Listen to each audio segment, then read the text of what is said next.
ఒక పోస్ట్ బాగా సోషల్ మీడియాలో వైరల్ అవుతా ఉందన్నమాట. ఏమంటే పవన్ కళ్యాణ్ గారిని నిన్నటి నుంచి ట్రోల్ చేస్తున్నారు కదా.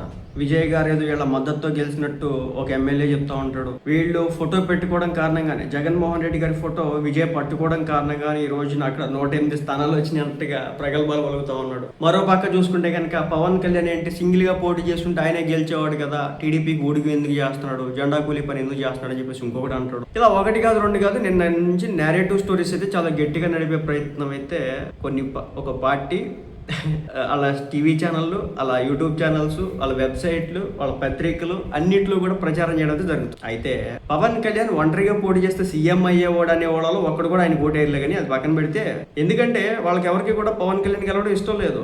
కేవలం సింగిల్ గా పోటీ చేస్తే కనుక వాళ్ళు అనుకున్నటువంటి నాయకుడు గెలుస్తాడు కాబట్టి. పోటీ చేసింది పవన్ కళ్యాణ్ గారు 22 స్థానాలు. ఒక ఫోటో వైరల్ అవుతుంది, ఒక మేము వైరల్ అవుతాం.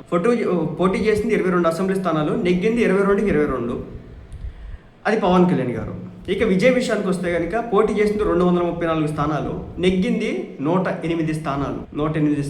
జగన్మోహన్ రెడ్డి గారు పోటీ చేసింది 175 స్థానాలు, నెగ్గింది కేవలం 11 స్థానాలు. పొత్తులేసుకుంటే ఏంటి, ఎత్తులో వెళ్తే ఏంటి, 175. సింగిల్ గా పోటీ చేసిన విజయ్కి 234కి 108 వస్తే 175 పోటీ చేసినటువంటి వ్యక్తికి మాత్రం 11. అంతకుముందు ఎలక్షన్స్ ఎన్ని వచ్చినాయి తెలుసా?